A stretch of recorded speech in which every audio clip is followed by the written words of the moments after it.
More details behind Mac Miller's apparent overdose have now come to light, including the fact that he passed away hours before he was found. I'll be honest, it never gets easier reporting on stories like these, but nonetheless, we want to make sure you guys are always up to date with the latest information on Mac Miller. As you guys know, I'm Madison Hill. Let's get right to it. As you all know by now, Mac Miller tragically passed away from an apparent overdose last Friday, and since then, more details about that day's events have come out.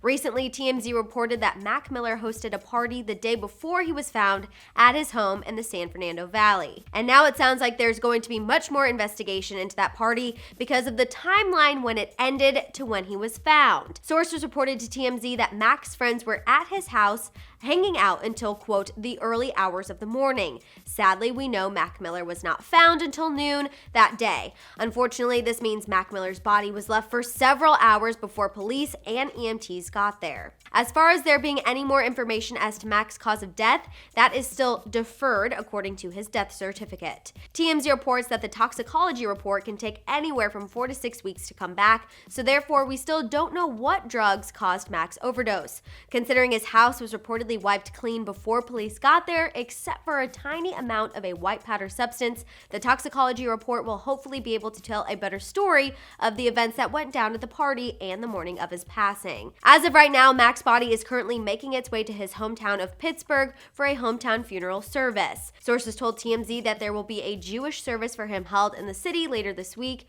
and this will be on top of a vigil fans already held for Mac earlier this week at a park in Pittsburgh. Clearly, those in Mac's life are still grieving, and that includes Ariana Grande. As we told you guys yesterday, she will now be putting her wedding on hold because of Mac's passing. A source told Life and Style magazine, quote, she was on cloud 9 planning the big day, but Mac's passing has really shaken her up. The source went on to say that Pete is, quote, fine with his decision, and, quote, he knows Mac's death is incredibly difficult for her. Aside from Ariana Grande, her brother Frankie Grande is also struggling with the news. He recently took to his Instagram and posted a long and heartfelt tribute to Mac, saying that Mac was a, quote, good friend and wonderful to Ariana. He also credits Mac for being the reason why he went to rehab to get sober from drugs and alcohol. Okay, you guys, I want to hear your thoughts on this latest update about Mac Miller, and please, while you're at it, continue to offer those closest to him your thoughts and prayers down there in the comments. For the full story on Ariana postponing her wedding, check out our video, and for updates, subscribe to Hollyscoop now.